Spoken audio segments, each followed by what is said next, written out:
At the Tobago Library Services, it's all about inclusivity.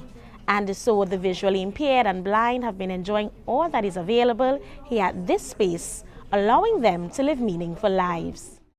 The Visually Impaired Services Unit was established in 2015 as part of the Library Services mandate. We provide information to all of our users and persons who are differently disabled, in this case, visually impaired. They are also part of our users. And so we have to, as our mandate, provide access to those information and thereby ensuring that they are users, consumers of information in society. A key partner in this initiative is the Trinidad and Tobago Blind Welfare Association. Tobago Welfare Officer Sean Trim said their clients, who are all participants in the sessions, are on a journey to becoming independent. With the technology here, they're able to do things that they would have been dependent on other persons in the family or friends or persons outside of the home, as a matter of fact. Here now, when you learn the IT part of the classes here, you're able to use your smartphone, you're able to use your computer, you're able to communicate with other persons.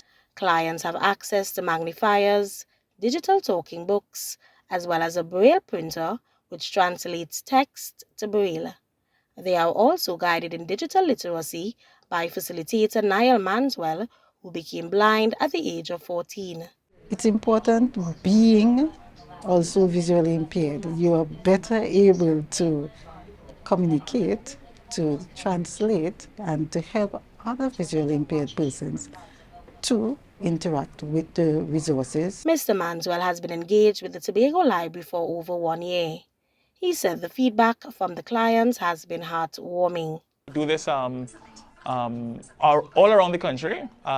Tuesdays is just my day to come to Tobago, and this is one of my favorite classes to come to because of the camaraderie that you find here in the classes. And one of the things that I love about this class, I'm from Tobago as well, and when we started with maybe about 3 or 4, and we are growing.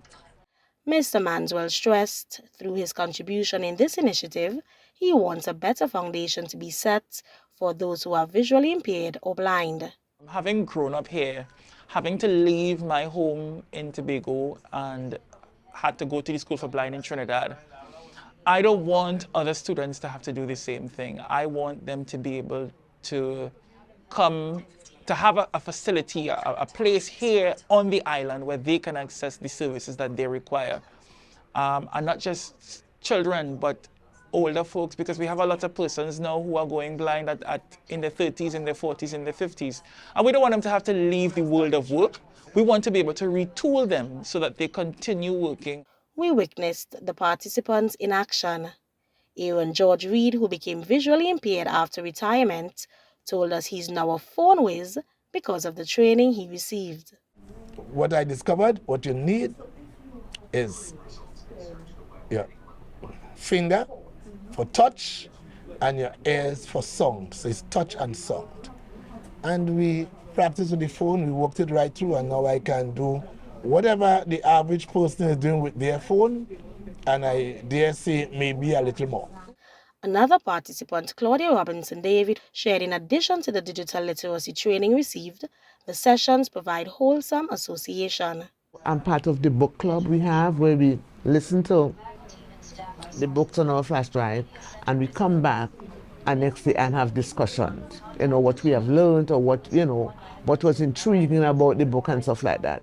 According to the Blind Welfare Association, the number of persons developing blindness in Tobago is increasing, and so the services offered are now ever more essential. We have an aging population, so persons who are usually inflicted with lifestyle disease like diabetes and cataract and glaucoma and stuff like that. We have mostly those people trying to, be working with them to see how best we can have them become a little bit more independent. And we have a few children coming on board as well.